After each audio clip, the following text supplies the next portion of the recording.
नमस्कार, देवभूमि समाचार देख रहे हैं आप। मैं हूं आपके साथ स्वीटी दीक्षित। बुलेटिन की शुरुआत करेंगे बड़ी खबर के साथ। बेमौसम बारिश ने किसानों की फसलों को पहुंचाया नुकसान। देहरादून, हरिद्वार, उधम सिंह नगर में सबसे ज्यादा नुकसान।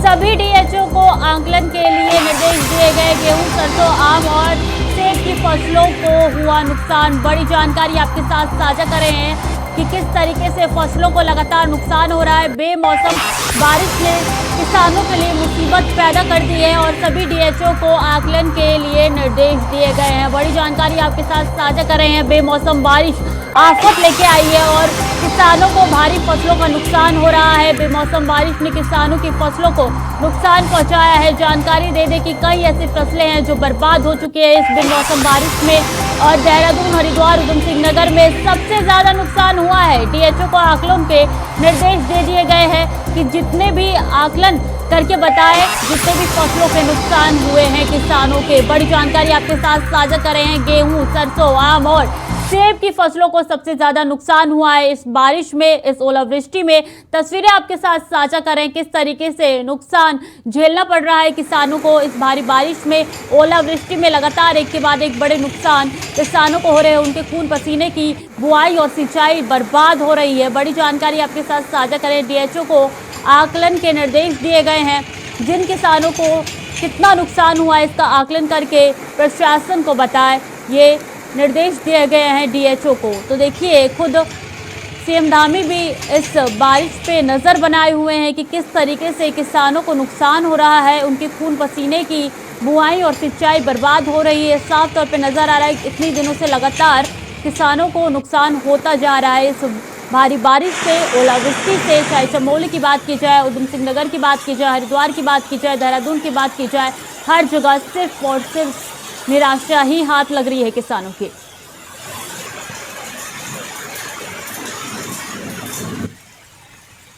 डीएचओ को आकलन करने के निर्देश दे दिए गए हैं। बेमौसम बारिश ने किसानों की चिंता बढ़ा दी गई है। फसल उनकी बर्बाद हो रही है जो कि काफ़ी चिंता का विषय बना हुआ है इस वक्त राज्य में। और लगातार ये बारिश कई दिनों से हो रही है। हालांकि मौसम विभाग की तरफ से कई दिनों पहले ये अलर्ट जारी कर दिया गया था, लेकिन फसल जो है वो बर्बाद होती हुई नज़र आ रही है। गेहूँ, आम, लीची, कई फसल ऐसे जो है, सरसों बर्बाद होते हुए नजर आ रही है तमाम फसलें और किसानों के हाथ सिर्फ निराशा लग रही है। तो डीएचओ को आकलन के निर्देश दे दिए गए हैं। सीएम धामी खुद इस पे संज्ञान लेते हुए नजर भी आए थे और वो लगातार यही कोशिश कर रहे हैं कि किसी न किसी तरीके से इन फसलों को बचाया जाए। तो देखिए, खून पसीने की कमाई, सिंचाई, बुआई सब बर्बाद होती हुई नजर आ रही है। किसान अपने आंख के सामने अपने फसल बर्बाद होते हुए देख रहा है। बारिश, बिन मौसम बरसात ने आफत लेके आई है उत्तराखंड में और ये फसल जो है बर्बाद होते हुए आपकी टीवी स्क्रीन पर नजर आ रहे होंगे। डीएचओ को आकलन के निर्देश दे दिए गए हैं। उत्तराखंड से बड़ी जानकारी आपके साथ साझा कर रहे हैं। बिन मौसम बरसात ने कितनी मुश्किलें बढ़ा दी है, आफत लेके आई है ये ओलावृष्टि, ये बरसात, ये साफ तौर पे नजर आ रहा है।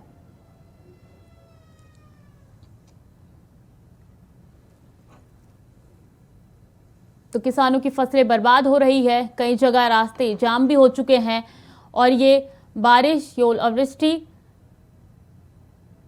कई ऐसे कारण लेके आया है जो कि किसान जिससे निराश हो चुके हैं। कई फसलों को नुकसान पहुंचाया है इस बारिश ने, इस ओलावृष्टि में। तो ये फसलें हैं किसानों की जो आपके साथ हम साझा करें किस तरीके से बर्बाद हो चुकी है ये फसल। साफ तौर पे आपकी टीवी स्क्रीन पर नजर आ रहा होगा। ये बारिश लगातार हो रही है, रुक नहीं रही है, जिसकी वजह से भारी नुकसान किसानों को हो रहा है।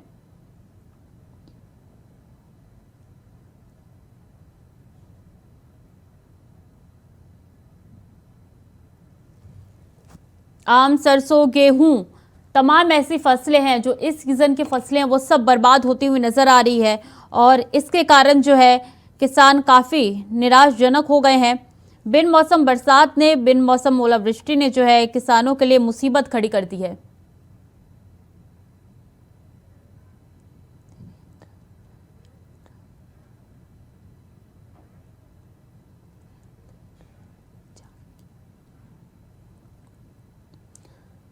हमारे साथ धीरेन्द्र जाकी जुड़ चुके हैं, विधायक है कांग्रेस के। देखिए, ये साफ तौर पे नजर आ रहा है किस तरीके से बिन मौसम बरसात ने किसानों के लिए कितनी बड़ी मुश्किलें जो है पैदा कर दी है।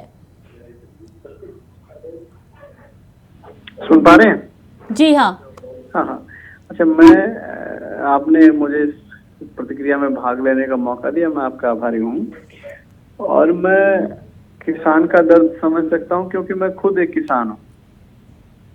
और आज के समय में जो असमय बारिश हुई है, इस बरसात की वजह से क्षेत्र में हमारे पूरे यहाँ हरिद्वार, उत्तराखंड, उधम सिंह नगर में गेहूं की जो फसल है उसको बहुत भारी नुकसान हुआ है। सरसों की फसलों को बहुत भारी नुकसान हुआ है। और जो ये हमारा क्षेत्र है इसमें गन्ना भी की बुआई भी काफी ज्यादा होती है। और जो अभी गन्ने की बुआई हुई है वो पूरा का पूरा गन्ने की बुआई के जो खेत हैं वो पूरे के पूरे खराब हो गए हैं। उनमें अब पैदावार की संभावनाएं बहुत कम हो गई हैं। तो बहुत भारी नुकसान हुआ है और सरकार से हमारी मांग है कि ये जो नुकसान हुआ है इसको किसी भी तरह से कवर करते हुए किसानों को मुआवजा दिया जाना चाहिए। जी, डीएचओ की तरफ से आकलन के निर्देश दे दिए गए हैं डीएचओ को। तो अब लगता है कि जल्द से जल्द खुद सीएम धामी इस पूरे मामले में संज्ञान लेते हुए नजर आ रहे हैं। अब जल्द से जल्द लगता है कि मुआवजे का ऐलान हो जाएगा, बीजेपी की तरफ से कहा गया है। अभी भारतीय जनता पार्टी जो हमारे माननीय मुख्यमंत्री जी हैं, उन्होंने गड्ढा मुक्ति के लिए अक्टूबर में घोषणा की थी कि हम सड़कों को गड्ढा मुक्त कर देंगे। और उसके एवज में एक हफ्ते के अंदर अंदर बैठक भी की थी। लेकिन आज के समय में भी बहुत सारी सड़कें हैं उत्तराखंड की जो गड्ढा मुक्त नहीं हुई हैं। तो कथनी और करनी में भारतीय जनता पार्टी की बड़ा फर्क है। मैं इसीलिए कह रहा हूँ, चलो भाई अच्छी बात है, उनका स्वागत योग्य कदम है कि वो किसानों के बारे में सोच रहे हैं। लेकिन वो योजना धरातल पर कहाँ तक आएगी और उसका कितना इम्प्लीमेंट होगा और किससे कितने किसान लाभान्वित होंगे, ये तो भविष्य के गर्भ में पता चलेगा। और पहले भी मैंने देखा है किसानों के हक में भारतीय जनता पार्टी ने अगर इस तरह की कोई घोषणा की थी पर वो प्रॉपर इम्प्लीमेंट नहीं हो पाए और किसान उस मुआवजे से छूटे रहे। जी, हमारे साथ खजान दास भी जुड़ चुके हैं बीजेपी से। देखिए, ये तस्वीरें साफ तौर पे बता रही है कि किस तरीके से किसान जो है वो मुश्किल में इस वक्त नजर आ रहे हैं। आपकी तरफ से क्या कुछ प्रयास किया जा रहा है किसानों के इस नुकसान को लेकर? देखिए, माननीय मुख्यमंत्री जी का मैं दिल की गहराई से धन्यवाद ज्ञापित करना चाहूंगा कि मुख्यमंत्री जी ने ये जिस तरह से बेमौसमी बारिश हुई और बारिश से बहुत बड़ा नुकसान किसानों को हुआ। और जब किसानों का नुकसान होता है तो उसका इफेक्ट आम जनता पर, आम जनमानस पर पड़ता है। तो इसमें माननीय मुख्यमंत्री जी ने चिंता व्यक्त की। स्वयं भी आपदा केंद्र में बैठ करके उन्होंने सारा आकलन दिया पूरे ही अपने उत्तराखंड प्रदेश का, और सख्त निर्देश दिए गए हैं कि जो कार्रवाई किसानों के हित में हो सकती है उसको तत्काल प्रभाव से करिए। और भारतीय जनता पार्टी में साफ तौर से आपसे कहना चाहूंगा, बड़ी विनम्रता के साथ में कहना चाहूंगा कि अटल बिहारी वाजपेयी जी जो देश के प्रधानमंत्री रहे हैं, उन्होंने कहा था कि जो कहा सो किया। इसलिए कथनी और करनी में कोई अंतर नहीं आएगा। और धामी जी ने जितने भी निर्णय अभी तक लिए हैं प्रदेश हित के लिए है, जनहित के लिए है, और जो कहते हैं वो करते भी हैं। इसलिए कोई उनके कहने पर या उनके काम करने की शैली पर प्रश्न चिन्ह पैदा न करे। मैं विनम्रता के साथ पुनः कह रहा हूं कि धामी जी किसानों की हित की बात कर रहे हैं, जनहित की बात कर रहे हैं। जी, हमारे साथ वीरेंद्र जाति भी लगातार जुड़े हुए हैं जो कि कांग्रेस के विधायक है। देखिए, इनकी तरफ से साफ कहना है कि जो मुख्यमंत्री कहते हैं वो करते हैं, इसलिए कोई भी प्रश्न चिन्ह आप खड़े ना करें उनके काम पे। नहीं, मैं एक चीज और कहना चाहता हूँ। किसानों के हित में सोचा, मैं तो पहले कह रहा हूँ स्वागत योग्य कदम है। लेकिन किसानों की दोगुनी जो आय है वो 2022 में कहा गया था कि किसानों की हम आय को दोगुना कर देंगे। वो भी कहा गया था, वो भी सोचा ही था, आज तक तो इम्प्लीमेंट नहीं हुआ। उल्टा जो किसान है वो बेचारे नुकसान झेल रहे हैं। गन्ना किसान के दाम अब की बार इन्होंने नहीं बढ़ाए हैं। फसलों का समर्थन मूल्य इन्होंने नहीं प्रॉपर इम्प्लीमेंट किया है, बढ़ाया है। तो हम लोग कैसे यकीन कर लें? हम भी चाहते हैं भाई, मैं तो खुद एक किसान हूँ, कि भाई किसानों का लाभ हो। अब जब ये जिस दिन ये लाभ कर देंगे तो हम भाई इनका स्वागत करेंगे। लेकिन ये जो कह रहे हैं कि कथनी और करने में हमारी अंतर नहीं, मैं कह रहा हूँ इनकी कहनी और कथनी में पूरा जोर अंतर है। ठीक है, हमारे साथ खजान दास लगातार जुड़े हुए हैं, उनसे पूछ लेते हैं। देखिए, वीरेंद्र जी की तरफ से तमाम आरोप लगाया गया है, ना आपने किसानों की आय दुगुनी की और आपकी कहनी और कथनी में पूरा का पूरा अंतर है।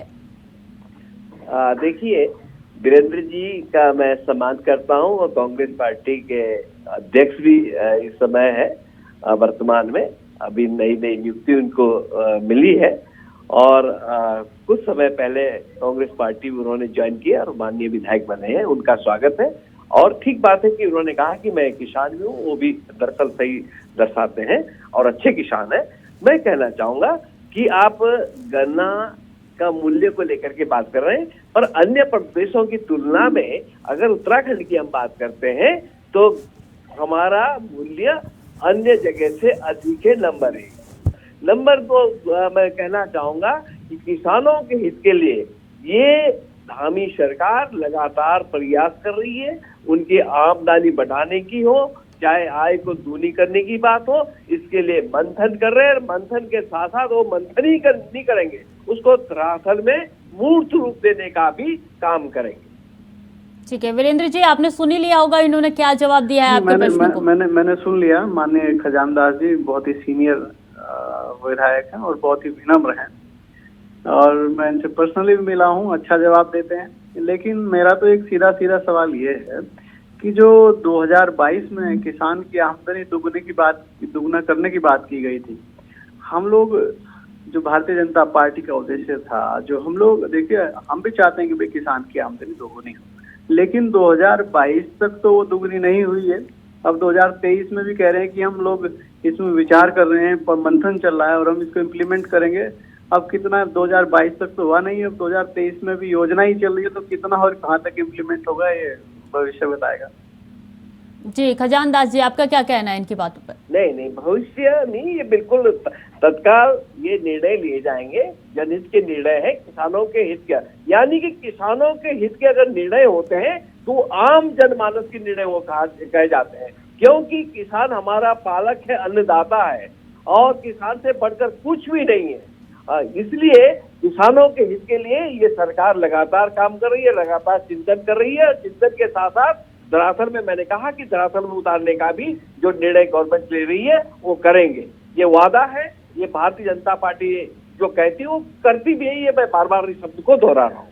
जी खजान दास जी, वीरेंद्र जाति जी, आप दोनों का बहुत बहुत धन्यवाद इंडिया वॉइस के साथ जुड़ने के लिए और अपनी तरफ से तमाम बातें रखने के लिए। तो देखिए तस्वीरें साफ तौर पर नजर आ रही है किस तरीके से किसानों की फसलों को भारी नुकसान हुआ है।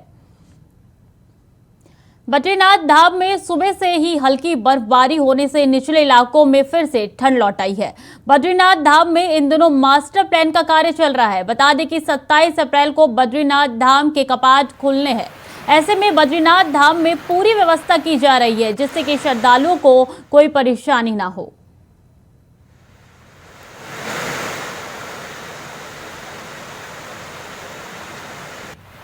इसी तरह रखूंगा, बाद में छोटा तय हो।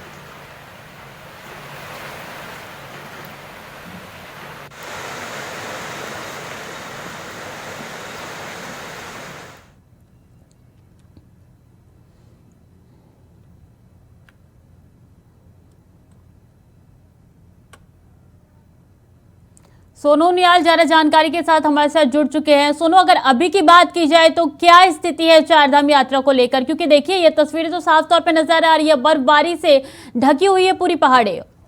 जी बिल्कुल, जिस तरह से कल से लगातार बारिश का दौर जारी है और जो पहाड़ी क्षेत्र है वहां पर लगातार बर्फबारी हो रही है सुबह से, और आज भी सुबह से ही बद्रीनाथ धाम में बर्फबारी हो रही है। हालांकि थोड़ी देर में निचले हिस्सों में जरूर मौसम शुष्क और साफ रहा हो, लेकिन फिर दोपहर बाद फिर मौसम ने करवट बदली है और पहाड़ी ऊंचाई वाले इलाकों में बर्फबारी और निचले इलाकों में बारिश का दौर जारी है। जी, अगर बात की जाए चारधाम यात्रा की तैयारियों की, तो कहां तक सरकार ने तैयारी पूरी कर ली गई है, क्योंकि ये बर्फबारी ने उनकी तैयारी में बाधा डाल दिया है? जी बिल्कुल, जिस तरह से बात की जाए तो अब कपाट खुलने में मात्र 1 माह का समय शेष रह गया है और जो प्रशासन है वो तैयारियों में जुटा हुआ है। हालांकि जो बर्फबारी या बारिश जो हो रही है उससे थोड़ी सी जरूर दिक्कतें उन्हें जो मार्ग हैं दुरुस्त करने में हो रही है। हालांकि जो प्रशासन है, जो संबंधित विभाग है, वो सड़कों को दुरुस्त करने पे लगा हुआ है, लेकिन जो कहीं ना कहीं जो बारिश है, वो बर्फबारी है, वो जरूर जो विकास कार्य है जो उन पर रोड़ा जरूर पड़ रही है। जी, प्रशासन का क्या कुछ कहना है मौसम के बिगड़े हालात को लेकर, क्योंकि देखिए चुनौती तो प्रशासन के सामने खड़ी हो चुकी है इस बर्फबारी से। जी बिल्कुल, जिस तरह से प्रशासन की बात कीजिए तो प्रशासन हालांकि बार बार जो डीएम चमोली हैं, एसडीएम जोशीमठ हैं, वो बद्रीनाथ का दौरा कर रही है बार बार, और जो जगह जगह जो सड़कें हैं उन्होंने निर्देश दिए हैं कि जो जगह जगह सड़कों में जो गड्ढे बने हुए हैं उन गड्ढों को तुरंत भरा जाए। हालांकि अब जो विभाग है वो जरूर युद्ध स्तर पर कार्य कर रहा है और चारधाम जो यात्रा है उसको सफल बनाने के लिए पूरे प्रयास किए जा रहे हैं। जी सोनू, बहुत बहुत धन्यवाद आपका तमाम जानकारियों के लिए। उत्तराखंड में पिछले दिनों आए भूकंप के झटकों ने आम जनता के साथ साथ सरकार को भी चिंतित कर दिया है। सरकार के स्तर पर भूकंप या आपदा से निपटने के लिए प्रशासन तैयार दिख रहा है। आपदा सचिव रंजीत कुमार सिन्हा की माने तो प्रशासन आपदा के लिए तैयार है। उसमें कोशिश यही है कि राहत और बचाव कार्यों को जल्द से जल्द शुरू किया जा सके।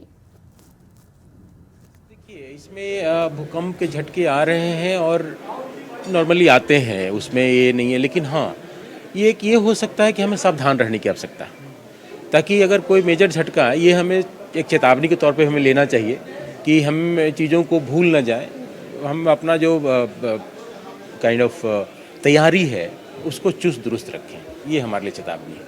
Thank you.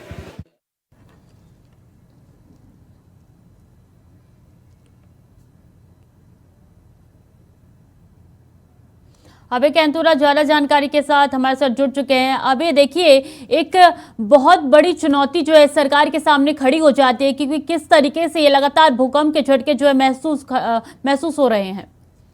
राज्य सरकार के सामने सबसे बड़ी चुनौती इसलिए भी कि पिछले एक माह के भीतर जिस प्रकार से लगभग 4 बार भूकंप के झटके महसूस हुए हैं और जो आशंका लगातार उत्तराखंड में जताई जाती है कि जॉनसोन होने की वजह से यहाँ पर इस तरह के प्राकृतिक आपदा कभी भी आ सकती है, तो उसको लेकर अब आपदा प्रबंधन विभाग अलर्ट मोड पर नजर आ रहा है। आपदा सचिव डॉक्टर रंजीत कुमार सिन्हा ने कहा है कि जो अलर्ट सिस्टम है उसको और दुरुस्त करने का काम राज्य भर में किया जा रहा है। जो सेंसर सिस्टम है वो ज्यादा से ज्यादा और जगहों पर भी स्थापित करने का काम किया जा रहा है, ताकि फोरकास्ट से लेकर जो दूसरी चेतावनियां हैं वो समय रहते हुए सरकार को प्राप्त हो सके, सरकार आम जनता को सतर्क रहने के लिए कह सके और जो जान माल का नुकसान वो कम से कम यहाँ पर राज्य में हो सके, उसको लेकर यहाँ पर आपदा प्रबंधन विभाग अपना काम कर रहा है। आपदा प्रबंधन सचिव की माने तो विभाग की तरफ से आपदा से निपटने के लिए पूरी तैयारियां यहाँ पर की जा चुकी है। कोशिश यही है कि अगर इस तरह की कोई भी आपदा राज्य में आती है तो जो रेस्पॉन्स टाइम है वो कम से कम समय यहाँ पर उसके लिए हो सके, उसको लेकर काम यहाँ पर किया जा रहा है। तो उत्तराखंड राज्य में कह सकते हैं कि हर साल प्राकृतिक आपदाएं आती रहती है, चाहे वो बरसात के मौसम के समय का हो या फिर दूसरे सीजनों में जिस प्रकार से यहाँ पर झटके आते हैं, तो उन सब चीजों से निपटने का आपदा प्रबंधन विभाग तैयार नजर आ रहा है। जी अबे बहुत बहुत धन्यवाद आपका तमाम जानकारियों के लिए। तो रामनगर के अलग अलग क्षेत्रों में कल हुई बारिश और ओलावृष्टि ने आम लीची की फसल के साथ ही गेहूं की फसल को भारी नुकसान पहुंचाया है। ओलों के साथ तूफान की तेजी से रामनगर के साथ ही कई जगह का तापमान बहुत नीचे तक जा गिरा है। हल्की बारिश और हवाओं ने मौसम में तापमान को धड़ाम से गिरा दिया है। नुकसान तो बहुत ही हुआ है। ये क्या कहते हैं, दाना सब नीचे गिर गया है। सब फसल में नुकसान है ही, सभी में है नुकसान, मतलब बहुत नुकसान तो है ही। नुकसान तो बहुत ही हुआ है। ये क्या कहते हैं, दाना सब नीचे गिर गया है। सब फसल में नुकसान है ही, सभी में है नुकसान, मतलब बहुत नुकसान तो है ही। नुकसान तो बहुत ही हुआ है। ये क्या कहते हैं, ओलों से तो आप देख सकते हैं यहाँ पर बहुत नुकसान हो चुका है। और ये जो बारिश बहुत तेज पड़ी आंधी के हिसाब से, तो बहुत नुकसान हो गया है यहाँ पर। ओले और तूफान से ज़्यादा हो गया है नुकसान। आम लीची के भी हो गए हैं, बहुत नुकसान हो गया है। आम लीची में ओलों का तो इतना असर नहीं पड़ा है। जो पिछले इससे पहले वाली बारिश हुई थी जिसमें पुष्प बन चुका था और उसमें परागण होना था, उस स्थिति में वो पराग झुल गया है, जिससे फ्रूट सेटिंग कम हुई। 20 से 25% नुकसान आम और लीची की फसल को हो चुका है। ये बारिश से और आंधी से आम लीची में ओलों का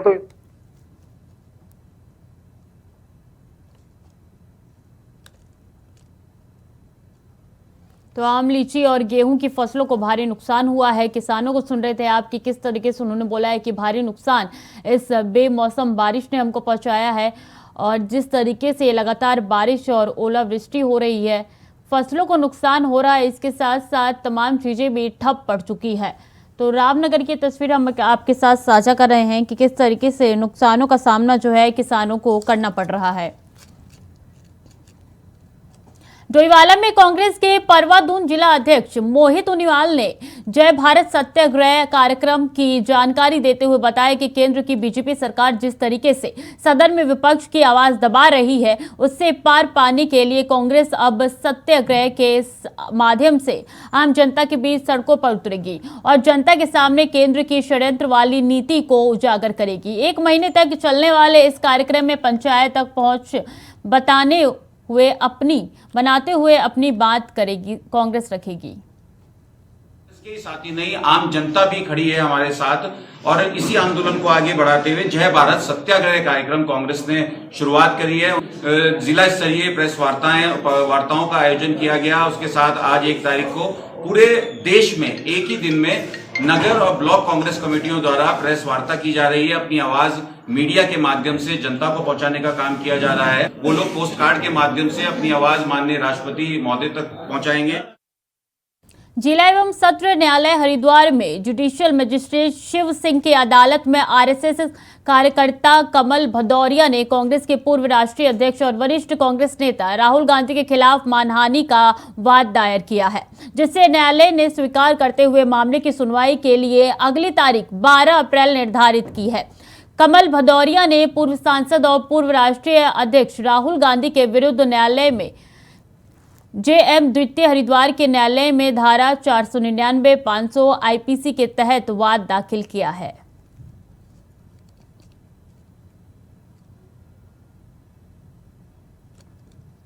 राष्ट्रीय अध्यक्ष कांग्रेस राहुल गांधी के खिलाफ वाद दायर किया गया है, जिसमें न्यायालय द्वारा प्रकीर्णवाद में वाद को दर्ज कर लिया गया है और अगली सुनवाई 12 अप्रैल नियत की गई है।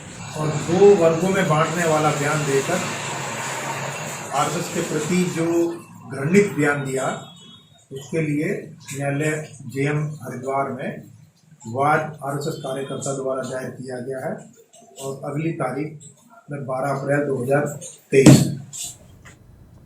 तो वहीं मसूरी में भारी बारिश के बाद मसूरी लाइब्रेरी वाल्मीकि मंदिर के पास हुए भूस्खलन से हुए नुकसान का निरीक्षण करने अधिकारियों के साथ कैबिनेट मंत्री गणेश जोशी मसूरी पहुंचे। इस मौके पर उन्होंने पीड़ित लोगों से बातचीत की और उनको जल्द उचित मुआवजा देने की बात कही। साथ ही उन्होंने भूस्खलन के बाद होटल के पुश्ते गिरने से हुए नुकसान हुई गाड़ियों की भरपाई करने की भी निर्देश दिए। जैसे मुझे जानकारी मिली, आज मैं यहाँ पर पहुंचा हूँ। 3 गाड़ियाँ पूरी तरह से क्षतिग्रस्त हो गई हैं, 2 गाड़ियाँ आंशिक रूप से क्षतिग्रस्त हुई हैं। हमने होटल के ऑनर से बात की है और उनसे जो भी मुआवजा होगा इन प्रभावित लोगों को दिलवाया जाएगा। साथ ही मैंने आज माल रोड का भी निरीक्षण किया है। जो काम की गति है वो ठीक नहीं है। मैंने एससी और एक्सचेंज दोनों से कहा है कि आप डे नाइट कायम कराएं, लेबर बढ़ाएं और काम में तेजी लाएं, क्योंकि उन्होंने मुझे जब पहले मैंने बैठक देहरादून में बुलाई थी 31 तारीख का मुझे प्रॉमिस किया था और इनका ये कहना है कि साहब बीच में बारिश आ गई, 5-6 दिन उससे डिले हो गए, तो किसी भी सूरत में 15 तारीख से पहले काम पूरा करने की निश्चित मैंने इनको किया है और मुझे पूरा भरोसा है कि ये लगकर इस काम को पूरा करें। पिछले वित्तीय वर्ष में 3 बार बिजली के दामों में बढ़ोतरी के बाद भी 2023-24 के नए वित्तीय वर्ष में एक बार फिर उत्तराखंड में बिजली उपभोक्ताओं को महंगाई का करंट लगने वाला है। दरअसल उत्तराखंड विद्युत नियामक आयोग ने साल 2023-24 के लिए टैरिफ जारी कर दिए हैं, जिसमें बिजली की दरों में 9.68% तक की बढ़ोतरी की गई है। बढ़ाई गई दरें प्रदेश में 1 अप्रैल से प्रभावी होंगी। और फिलहाल के लिए देवभूमि समाचार में इतना ही। खबरों का सिलसिला लगातार जारी है, देखते रहिए इंडिया वॉइस।